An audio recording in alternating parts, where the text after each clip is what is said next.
Hello, I'm John from Psycheddelic Studios in beautiful Northeast Philadelphia.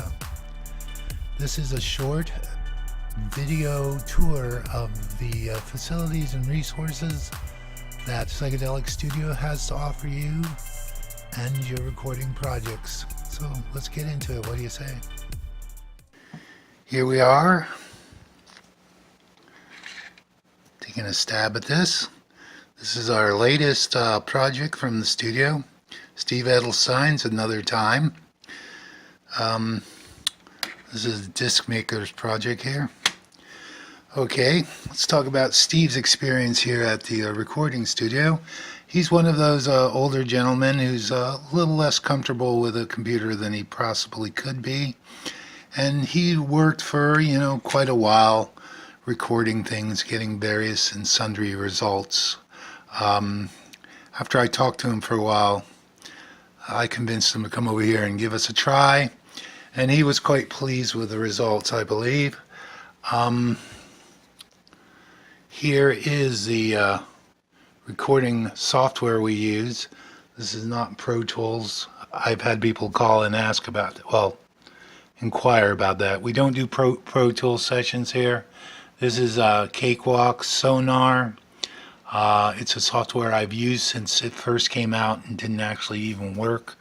Audio recording wasn't really feasible until the ISO drivers came out. So this is we've worked with this ever since it didn't work to when it does work, and now it works lovely. And you can hear how it all comes out in any of the demos we've put out. Sounds quite good. Okay, now let's take a look at this project, just so you can imagine what your personal project could be. As you can see, here's the mixer for all the tracks. This is once again Sonar. You can see there are 22 audio tracks going in. And one of these tracks is for Reason. Let's see. Let me show this off. This is a rewire device, Reason. What these are down here are synthesizers, samplers, things like that. These are the keyboards. We have an 88 key MIDI controller. We can play any samples or synth parts you may need or want or desire. Steve is quite a fan of the Beatles, so he wanted some string parts in some of his songs, and the samples in Reason are pretty useful and really do a decent job. Anyway, so let's roll this and see what we've got here, what kind of work we've done with Steve.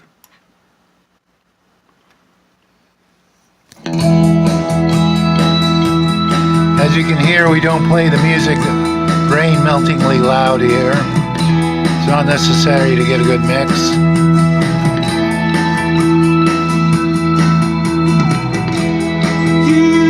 And as you can see, Reason is playing in sync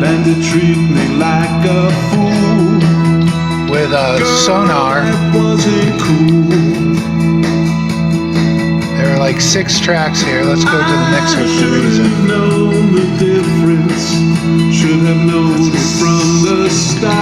Okay, we got 5 extra tracks. So we got about 27 tracks simultaneously here. And as you can hear, he's got the vocals in the background, layered harmonies, a bunch of guitar tracks.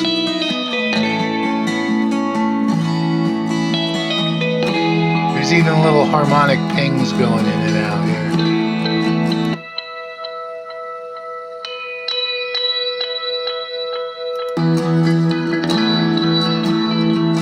Isn't that nice?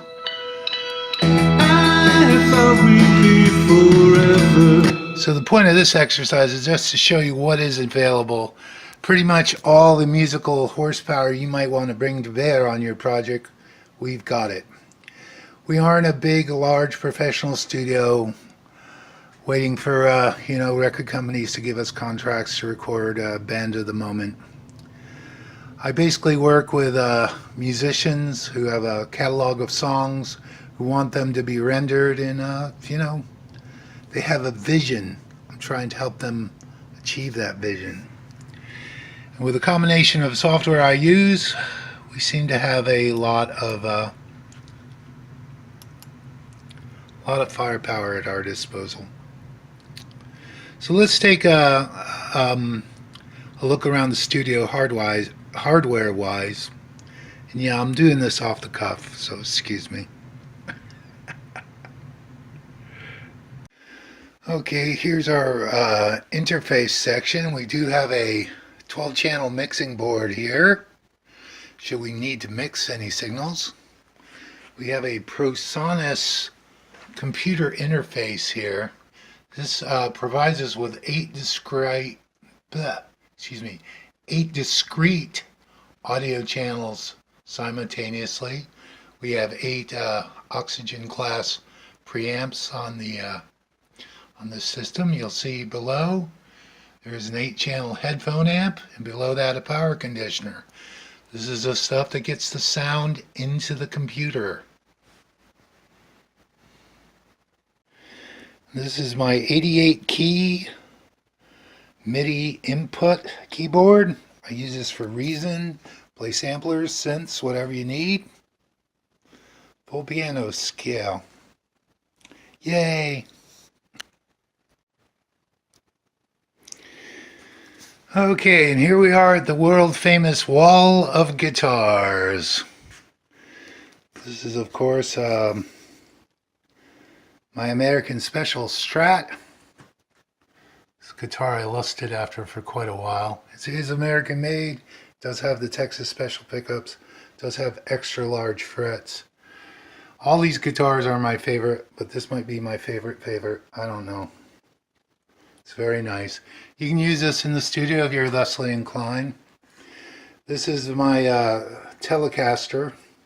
This is not a Fender Telecaster, this is a G&L Telecaster.